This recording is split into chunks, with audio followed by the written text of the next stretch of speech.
Good morning, viewers, and welcome to another edition of the Market Review. It's a brand new month of February 2021, and it's the second day as we continue our conversations around developments in the financial and capital market as it affects the economy. Today, we'll be looking at the development in the Nigerian fixed income and bonds market space. That's a very important and critical segment of the markets, and we'll have some very interesting perspective to learn from there. My guest joining us virtually is Mr. Oluwatosin Ayanfalu. He's the Senior Manager, Securities Dealing at Zedcap Partners Limited. Good morning and nice to have you on the show. Good morning. Thank you for having me. Yes. We'll quickly move into a very interesting trend that's occurred. This is the second month of the year 2021, and in January, we just saw a very interesting trend of various companies are beginning to assess the commercial papers via the FMDQ debt markets and even the bond space. We have companies like Mixta, companies like Floor Mills, companies like Total, and of course, just last week we had the Nigerian Mortgage Refinancing Corporation. How is this trend really going to play out through the year? Are we going to see much of this happen? And is this a very good positive signal for the market? Thank you for that. So, like you've pointed out, you've seen a lot of companies take advantage of the capital markets via the CP issuance, and we expect this to, increase as the year goes on, mostly because we've had, it's more like what you would call a perfect storm, and had more or less revived issuances in the CP market by more or less getting an approval from the CBN to handle the entire registration process. And what they've done, which again is brilliant, is to cut down the entire registration process to within 5 business days. So it's not exactly something that would take a long time as it used to be done before. As long as all the documentation and everything is in place, and FMDQ is ready to, the company is ready to go from the first stage of registration and of a CP to the last stage in 5 working days. And that is good for the markets. It's good for companies, to be able to have access to the capital markets in a quick and efficient manner. Prior to now, the only way to get money quickly when you're trying to raise either capital or debt is to go to the banks, right, which is the value add the banks had in terms of time to releasing of funds, to you. So the CP market being processed, registration in the CP market being processed in such an efficient manner has allowed companies to then, take advantage of this option. And also the yield environment in the fixed income space, yields on short-term instruments, long-term instruments have dropped to as low as single digits. Dropped as low as single digits in the end in 2020, by the year end 2020. That again gave another advantage to clients, to corporates actually, to look to the capital markets because their cost of borrowing has come down a lot more than what would have typically seen in times maybe as far back as maybe 2019. So the process has been made easy. The market is ready to accept, low interest rates. And so that has made it a perfect time for companies to, list, to issue CPs, and access them in the capital market. So we expect that to continue into this year, mostly because we know companies were looking to see how low the markets, rates in the markets will go, to see the best time for them to access the markets. In my opinion, the best time was between November 2020 and January 2021, because again, like how 2020 was, where we saw yields on a downward trajectory, we expect to be the reverse in 2021. So yields are expected to go back up, maybe not as high as we saw earlier in 2020, but to leave single digit levels and go, into double digit levels, which we're already seeing happen in the bond space, on the long end of the bond space. So companies are expected to, take advantage of, or we expect companies to continue to take advantage of the CP markets now that rates are in their favor, and everything is set in place. So we still expect to see more issuances, especially in Q1 2021. And from this perspective, it's clear that it's only companies, it's not an all-commerce affair now, it's only companies that have a very strong line, that's when you call it the revenue line. They have a strong, robust governance process and obviously have a very clear strategy and trajectory of where they want to be in, let's say, 3 to 4 years. Yes, the process of registration, the kind of documentation that will be required by FMDQ, and the information they will require from companies that are looking to issue CPs ensures that it is credit-worthy companies that can get that access to the customers, to the capital market. Because at the end of the day, the capital market is you and I, right? In form of our various investments, either our deposits in the bank, or maybe we have investments in, say, mutual funds or asset managers, or some way or form, our funds are what is driving the capital markets. And so we need to be protected. And that is what the regulators in the market do to make sure that the regular investor is protected, through this process that they use to screen out the viable companies that can issue CPs and show the capacity to be able to repay those CPs when due. Very, very, very important. You said it, that credit-worthy companies are very key. Now, this shows that the optics are very good for CPs, and of course, the FMDQ debt market is creating the enabler. Would you want to give a bold projection of saying that this is going to be a very increased participation from the private sector? Because prior to now, we've seen much of a crowding out by the government. Yes, I would dare say that yes, you'll see a lot of more participation from the private sector in the debt capital markets, and that is because, like I said earlier, the yield environment is favorable to them. It was a lot more difficult to raise money from the debt capital market due to, like as you said, the crowding effect, where the federal government is the biggest player in terms of raising debt, and the rates at which they've been raising debt prior to maybe the last year, have been so high that at the time a corporate wants to raise debt, interest rates are a function of the risk-free rates and premiums that are added to that, in which the market would then say, for you, this company, we are willing to lend you money at, maybe the risk-free rate plus 200 basis points or 2% or plus 3%, right? So once that risk-free rate is already high, at already say maybe 15, 16%, it means the company cannot come to the market to borrow money for anything less than 19, 20%, which already makes it a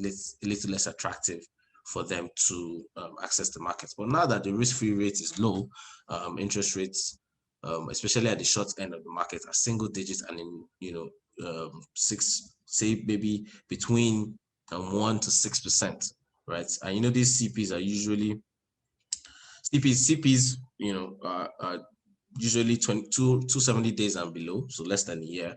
Corporate bonds are usually as not going further than 7 years, right? So this treasury bills market risk-free rates in that space is 2%, at the maximum. So even if the market prices you at 300 basis points above the risk-free rate, you'll be raising money at 5%. Or if the market prices you, say, maybe 400 or 600 basis points, at the very least, you still be in the single-digit range, which is what has made it attractive for corporate bodies to raise CPs, and same thing goes for the bonds. Yeah, definitely. That just shows that there's a lot that has to be done to continue to make the market attractive to the private sector, and of course, players like the FMDQ are creating that enabling infrastructure, because this year there has to be a lot to do in terms of raising capital strategy and, of course, deepening that market. So we'll keep watching the trends in that market, which leads me to what you would describe as the key developments that will shape the fixed income market in 2021. From even the ProShare 2020 review report, it showed that the Central Bank of Nigeria's monetary policy approach last year had impact on the market. I mean, in terms of the fact that the reduction in interest rate to 11.5% impacted the fixed income space. And some other analysts have talked about the fact that this year, if CBN sustains that, it will have an impact again going forward on the market. For you, I know the CBN played a big part, but what other key factors do you see shaping the market in 2021? Thank you very much. I think we should maybe have a recap as well as what happened in 2020. So, yes, we saw the CBN drop its monetary policy rate in 2020, but it seems, or it was more of the CBN, following where the market had already gone in terms of the downward movement in interest rates, and that was driven, by its decision in October 2019 to exclude non-bank and non-bank local participants from its OMO window and reduce its OMO offerings. And what that did is it pushed a lot of liquidity in the form of maturing OMO bills into the market, and those funds, were pushed into other available assets, mostly FGM bonds. So that's what drove yields down. And by the time the CBN had to come to the MPC to drop its interest rates, its monetary policy rates, the market was already on a downward trend. Now in 2021, and we saw that liquidity, fizzle out as much as we can say it as more or less it's done in 2020. So in 2021, we face a different environment. Fundamentals for the Nigerian economy have not been so positive or strong, right? GDP is not what do you call it? Our GDP is not growing. Our inflation rate is high. Our FX rate, exchange rate is pressured. Up until recently, our reserves were pressured. The federal government revenues and oil prices, have been low, around maybe $35 to $40 per barrel, which is still low compared to what we're used to. So, and then we also had the effect of the COVID pandemic, where we had to lock down the economic centers in Nigeria for a long period of time, which affected economic activity. And at some point, we had to, the federal government decided to lock the borders for cross-country trade. All of this is negative to economic growth in Nigeria, and also should have a negative impact on the direction of yields. That is, yields should trend up.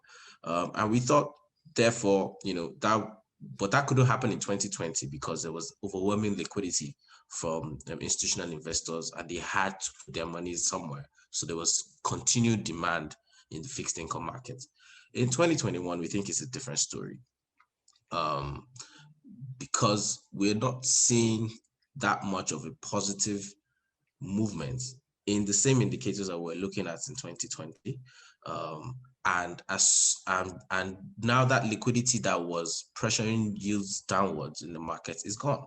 It's finished, right? So we think that in 2021, we expect rates to be on the rise, mostly because Nigeria's economy does not support single-digit interest rates, right, in the long term. If you compare Nigeria, for example, with the South African economy, 30-year bond in South Africa is 11.5%. Compare that to Nigeria, where up until recently it was as low as 10%. It doesn't really show that the rates that are this low will be sustained for long. You understand? So that means we should be wary for an uptick in interest rates, which is why I said we expect corporates to come to the market and take advantage of the low rates because they know that it's not going to be it's not going to be low for that long. Do you understand? So for 2021, we see and if you look at what the federal government has done in terms of the size of its budget and as much as it has to borrow, we think that this is what we'll say a negative interest rates environment, and so the yields that we're seeing at these levels, that are low at these levels, we don't expect them to be sustained this low for the entire year. So we expect a negative interest rate environment in 2021. Liquidity is fizzling. Companies are taking advantage and watching the trends. And so we just have to continue to have a cautious optimism. Do you say cautious optimism in 2021? Yes, very cautious. Now, CBN last week had its monetary policy committee meeting, retained all the rates as most analysts had projected. And the central bank governor said they will continue to sustain the accommodative monetary policy. Why? Because we need to mitigate the risk of COVID pandemic and support Nigeria's economy as it seeks to recover from the recession and achieve growth. This position will definitely have an impact on the yields and trading activities in the fixed income market. In what ways are we going to see this impact for 2021? Okay. The central bank's expansionary, monetary policy is expected, right? We're going through a very tough time economically as a country, and so the central bank believes that it should step in, to support the economy as much as it can, as much as it can. I remember at the MPC, the governor was asked about the ways and means financing for the federal government, and he doubled down on the CBN's lending to the government, saying that they are even gonna do much more. Do you understand? And this is because, like I said, things are tough and difficult, and we need to sort of crawl our way out of instead of crawl our way out of going into another recession. So we expect the central bank to maintain its expansionary monetary policy. The problem with that is the cost, right? The central bank will be blending to the government at, say, maybe 9%. I believe it's 9%. I believe it's 9%, right?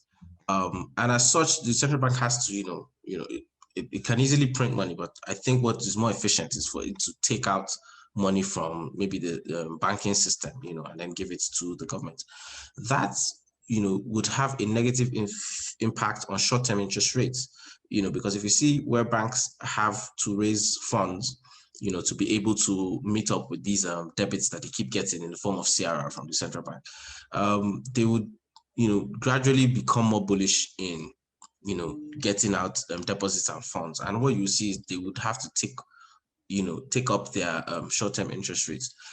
That will definitely have an impact on the yield curve, which we see at low levels. And the moment you see that rise in short-term interest rates, reduced interest in OMO auctions, for example, by local banks, because they have a lot of more funding needs to come up with, that would spill over into what you see on the yield curve, short-term, mid-term, and long-term bonds. So we expect that even though the central bank government wants to, maintain, a growth, wants to focus on growth, economic growth, a spillover of its actions, understand, may inadvertently cause, an uptick in interest rates.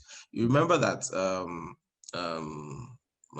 we've had withdrawn interest from offshore foreign portfolio investors, right, in the fixed income market, especially in the bond space, right? That withdrawn interest is not positive for the exchange rate, because these inflows of these dollars usually come into the markets, ease the pressure around the exchange rate. And when you have these the FPIs that are already in the system looking for FX to get out, they causes more demand pressure, on the FX, and that in turn comes to pressure that meets the CBN as the major supplier of FX in the market. So the CBN is going to have to pick its battles in 2021, and I expect it to be very strategic on how they execute it. And as such, those spillover effects, we believe will still have a negative impact on interest rates for 2021. That brings us to the talk about, but I take note of what you said, particularly around the central bank taking from the banking system. Economists are really worried about that. They want a much more proactive approach, developmental approach, support approach to the banks. But we'll leave that for maybe another edition. The exchange rate is going to be very critical. So many of the outlooks and analysis have said that. What do we like to see happen in that environment? There's a divide in analysis. Some say let's continue to manage in terms of managed float. Some say just liberalize it and allow market forces to determine it. What is the ideal for you, and then what is the expectation in ensuring that the exchange rate system works for all? Yes, I think it's a very tough job for the central bank, in terms of managing an FX rate, because it's a which do I let go scenario. If the central bank harmonizes the FX exchange rate and liberalizes it and allows the markets to determine where interest rates, exchange rates will go, right? It runs the risk of affecting economic, growth, mostly because a lot of the economic activity that is done in Nigeria is import dependent, right? Our exports capacity is low. Largely, or is low. It's largely oil driven, right? And so, exactly. So it's allowing the exchange rate to be market determined and free flowing, you understand, has a possible, pass-through effect on inflation, which the central bank is using one eye to look at. Do you understand? So and on the other hand, having its managed, exchange rate regime, does not give confidence to international players to come and invest in the Nigerian economy, be it foreign portfolio investors or foreign direct investors, because you always want to allow investors to be able to come in and exit as they please. That is what gives them confidence to, exactly, that liquidity gives them the confidence to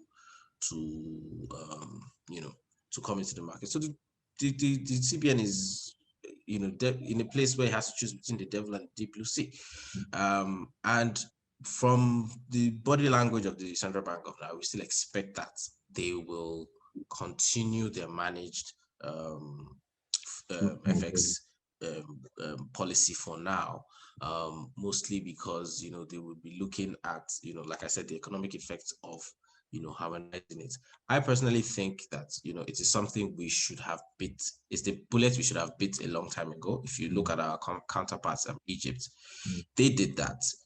They had a year or two of tough, very, very tough economic environment, but they're able to come out of it, exactly. They're able to come out of it, in a better position and in a better place. And now they're able to attract that foreign investment. And foreign investment is key to, a country that is import dependent, right? Foreign investment is what allows us to, create more economic activity that allows us to then start to, export some of our goods and goods and services. For example, I read a report where it says Nigeria is the largest producer of yam, but the largest exporter of yam goes to Ghana, right? And that is not because we are the largest consumers of yam. We have the capacity, or we have excess supply of yam to be able to produce export to the world. But the things that are needed in place, storage, transportation, clear ports, and supportive environment is not in place. It's not there. The federal government cannot, on its own, fund and put these things in place. It needs partnerships. It needs investors, and investors would go into places where, one, they believe that there will be impact from their investment. They should be able to get stable and good returns, and there should be easy entry and exit, in terms of, so that they can hedge their FX exposure. The moment you're coming in from another country with another currency, you have to translate it to the local currency to work. That exposes you to exchange rate risk. It's a risk that is very key to investors, be it portfolio or direct investors, and it is one that they need to be assured, to know that the environment is such that they can, take the risk. Never mind the price of hedging the risk. The price is another conversation entirely, and the price is market determined. The fact is that these things need to be put in place so that they can say, this is the cost of investing in Nigeria, and I am willing to take that cost, and and go into that. I see potential. You understand? So it's a tough decision for the central bank. One that I believe that they continue to look at in collaboration with the Ministry of Finance, the federal government, and stakeholders. Continue to try and look for the best way to go around it. I think that for now, they would go ahead and